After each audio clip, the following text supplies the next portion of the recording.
السلام علیکم ورحمۃ اللہ وبرکاتہ۔ کلاس دوم، ماشاء اللہ آپ اچھے بچے ہیں نا سارے۔ گزشتہ سال آپ نے محنت کی ہے بہت اچھی، جس کے نتیجے میں آپ نے کیا کیا، آپ نے اچھی کامیابی حاصل کی، جس کے نتیجے میں آپ کیا کلاس 2 میں آئے ہیں۔ تو آپ ماشاء اللہ سارے اچھے بچے ہیں نا۔ امید ہے آپ طبیعت کے اعتبار سے بھی ٹھیک ہوں گے، صحت بھی ٹھیک ہوگی آپ کی، اور کیا نام ہے، یہ بھی امید ہے کہ آپ بڑوں کی بات مانتے ہیں نا۔ اچھے بچے ہیں آپ سارے، تو مجھے امید ہے آپ بڑوں کی بات مانتے ہوں گے، ٹھیک ہے۔ تو ہم نے کیا کرنا ہے، اپنا وقت جو ہے نا ضائع نہیں کرنا ہے۔ موجودہ حال کے جیسے موجودہ یہ وبا کا مسئلہ ہے نا، اس میں ایک تو یہ کہ اپنی احتیاطی تدابیریں بھی کرنی ہے، اور اس کے ساتھ ساتھ اپنا وقت کو قیمتی بنانا ہے، وقت کو ضائع نہیں کرنا ہے، ٹھیک ہے۔ تو وقت کو قیمتی بنانے کا طریقہ کیا ہے کہ جیسے باقی بکس ہیں نا، تو ان کے کام ہوم ورک ہو گئے یا باقی جو بھی آپ کی رہنمائی کی جاتی ہے نا، تو آپ اس کو کرتے ہیں، تو تھوڑا سا ٹائم نکالنا ہے آپ نے، اور ناظرے کی طرف بھی توجہ دینی ہے، ٹھیک ہے، تاکہ ناظرہ بھی آپ کا تھوڑا تھوڑا کلیئر ہوتا رہے گا۔ اب دیکھیں ناظرے میں ہم آپ کو بتائیں گے کہ سب سے پہلے آپ نے کیا کرنا ہے کہ یہ جو نورانی قاعدہ ہے نا، اس کو ہم نے سٹارٹ لینا ہے، ٹھیک ہے۔ اور یہ دیکھیں یہ نورانی قاعدہ ہے نا، اس کا پیج 1 پہ آئیں گے، اس میں لکھا ہوا ہے تختی نمبر 1، اور تختی نمبر 1 میں لکھا ہوا کیا ہے جی، ہم نے پڑھنا کیا ہے، لکھا ہوا ہے کہ یہ لکھا ہوا ہے مفردات۔ مفردات کہتے کسے ہیں؟ ہدایات۔ مفردات کے نام جس طرح لکھے گئے ہیں وہی اول سے آخر تک یاد کروائیں۔ سطر کے آخر سے دائیں طرف اور اوپر سے نیچے کی طرف بچے سے پڑھوائیں۔ حروف کے نقطے نیچے ہیں یا اوپر اور کتنے ہیں خوب یاد کرائیں۔ طریقہ تعلیم کا خوب خیال رکھیں، ورنہ بچے کی عمر اور آپ کی محنت ضائع کی جائے گی، ٹھیک ہے۔ یہ آپ کو والدین کو چاہیے کہ وہ یہ پڑھیں نا، تو پڑھ کے تو آپ کو یہ تھوڑی سی آپ کی رہنمائی کر سکتے ہیں، اللہ ان کو بھی جزائے خیر عطا فرمائے گا، اور ان کا یاد کرانے میں آپ کے ساتھ ایک حصہ ہو جائے گا۔ تو کہتے ہیں کہ تختی نمبر 1 جو ہے یہ مفردات ہے، ٹھیک ہے۔ مفردات کہتے ہیں تنہا لفظ کو، جیسے کہ یہ الف با تا سا جیم ہا، یہ یا یہاں تک ہے، ٹھیک ہے، حروف تجوید جسے کہتے ہیں۔ ان کو ہم نے پڑھنا ہے، لیکن تجوید کا خیال رکھتے ہوئے پڑھنا ہے۔ جیسے دیہاتی لوگ یا ان پڑھ لوگ پڑھتے ہیں نا، اس طرح نہیں پڑھنا ہے۔ جیسے بعض لوگوں کو کہا جائے نا پڑھیں، تو وہ اردو کے قاعدے کی طرح پڑھتے ہیں، کیسے ایسے پڑھتے ہیں الف بے تے سے، جبکہ یہ چیز نہیں ہے۔ حالانکہ ہمیں تھوڑی سی اگر ہم اپنی عقل سلیم لڑائیں نا، تو یہ نظر آ جاتا ہے کہ با کے ساتھ الف لگا ہوا ہے، تا کے ساتھ الف لگا ہوا ہے، سا کے ساتھ الف لگا ہوا ہے۔ جس لفظ کے ساتھ الف لگا ہو تو اس کو اوپر کی جانب کھینچا جاتا ہے، نیچے کی جانب کبھی بھی کھینچا نہیں جاتا ہے۔ جیسا کہ یہ دیکھیں، سب سے پہلے الف کی بات آپ سمجھ لیں، ہم نے الف سے سٹارٹ لینا ہے، اور اس کا معنی ہمیشہ آپ نے یاد رکھنا ہے۔ الف، یہ دیکھیں آپ کہ الف خالی ہے، نہ اس کے نیچے کوئی زیر ہے، نہ اوپر پیش ہے، نہ جزم ہے، کوئی چیز بھی نہیں ہے، ٹھیک ہے۔ تو اس کو ہم بولتے ہیں الف، کیوں؟ اس کا معنی اللہ ہے، ٹھیک ہے۔ اور آپ کو پتہ ہے نا کہ کبھی کوئی یہ نہیں کہتا کہ اللہ 2 ہے یا 1 ہے، بلکہ سب کو پتہ ہے کہ اللہ 1 ہے۔ تو الف سے چونکہ جس لفظ سے اللہ کا معنی بنتا ہے نا، لفظ اللہ بنتا ہے، تو وہ الف بھی خالی ہے۔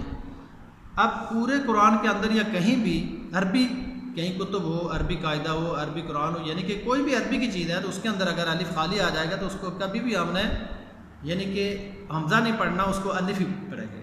خالی ہوگا نا جب بھی الف، تو اس کو الف ہی پڑھیں گے، لیکن جب الف کے اوپر زبر، زیر، پیش، جزم کوئی بھی چیز آ جائے گی تو وہ پھر حمزہ پڑھیں گے اس کو۔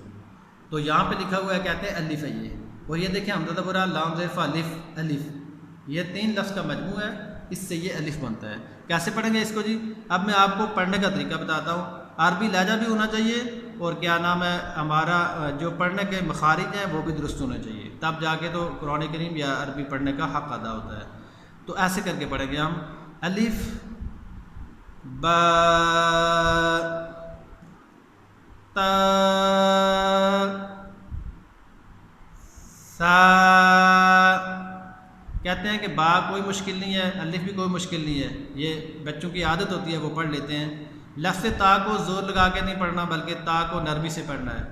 جیسے کہ چھوٹا بچہ ہوتا ہے نا، تو وہ بار بار کوئی بھی چیز دو نا، تو وہ لفظ تا بولتا رہتا ہے، کہتا ہے تا تا تا، تو وہ بڑی نرمی سے بولتا ہے، وہ اپنی زبان کو دانتوں کے بیک سائڈ پہ رکھتا ہے نا سامنے، تو وہ بڑی نرمی سے بولتا ہے۔ تو اس تا کو کہتے ہیں کہ نرمی سے پڑھنا ہے، ایسے زور سے تا کر کے نہیں پڑھنا ہے، بلکہ تا الف با تا سا، یہ 3 لفظ آپ کریں گے انشاءاللہ. اس کے بعد پھر نا میں آپ کو آگے دوں گا، ٹھیک ہے. لیکن ان کو آپ نے یاد کرنا ہے، کم سے کم 100 مرتبہ آپ نے ان 3-4 لفظوں کو پڑھنا ہے الف سے لے کے سا تک. اس کے بعد پھر جو 100 مرتبہ پڑھیں گے، جو چیز سمجھ نہیں آئے گی نا تو اپنے والدین سے بھی آپ پتہ کر لیں، ان کو پتہ ہوگا، ٹھیک ہے. کوشش یہ کریں کہ آپ چونکہ چھوٹے ہیں تو آپ ان کو ساتھ بٹھا کے تو پڑھا کریں. کیوں؟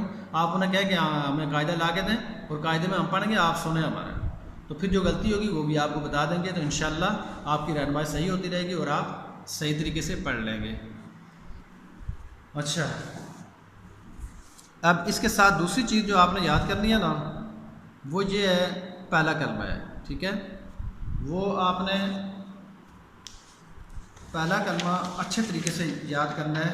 جیسے کہ آپ میں سے کچھ بچے ایسے بھی ہوں گے نا کہ جن کو جو پہلے بھی پڑھتے تھے، ٹھیک ہے، جن کو میں نے دیکھا بھی ہوا ہے نا 1 سے آئے ہیں نا، تو وہ ماشاءاللہ اچھے ہیں. تو آپ اس طرح کریں کہ جو طریقہ میں آپ کو کلاس میں بتایا کرتا تھا نا، اسی طریقے سے آپ اسی رہنمائی سے پڑھا کریں. انشاءاللہ جو ہے نا آپ کر لیا کریں گے. پھر پہلا کلمہ کیسے پڑھنا ہے ہم نے؟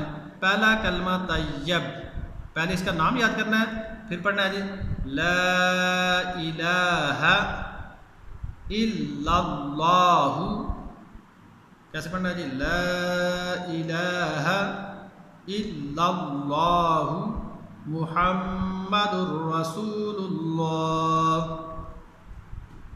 لا الہ الا اللہ محمد الرسول اللہ. یعنی ایک ایک لفظ کر کے آپ پڑھیں گے نا تو پھر آپ کے تلفظ بھی بہتر ہو جائیں گے، مخارج بھی درست ہو جائیں گے. پہلا کلمہ طیب، یہ نام ہو گیا. پہلے اس کو خوب رٹا لگا کے یاد کریں. پھر یہ لا الہ الا اللہ محمد الرسول اللہ. پھر پڑھتا ہوں میں، ذرا غور سے آپ سمجھیں اس کو، اس کے بعد پڑھنا ہے لا الہ الا اللہ محمد الرسول اللہ. اس طریقے سے آپ نے پڑھنا ہے. آج ہم نے قاعدہ سٹارٹ لیا ہے اور اس کے بعد پہلا کلمہ آپ کو پڑھا دیا میں نے. تو انشاءاللہ آگے جب لیکچر ہوگا تو اس میں آپ کو یہاں سے آگے بتاؤں گا کہ آگے ہم نے کیا پڑھنا ہے. لیکن شرط یہ ہے کہ آپ نے ہمارے ساتھ پورا تعاون کرنا ہے، آپ نے ان چیزوں کو یاد کرنا ہے. تو پھر آپ کے ساتھ پھر جو ہے نا ہمارا بھی آپ کے ساتھ تعاون رہے گا اور انشاءاللہ آگے بڑھتے رہیں گے. اللہ آپ کو جزائے خیر عطا فرمائے. السلام علیکم ورحمۃ اللہ وبرکاتہ.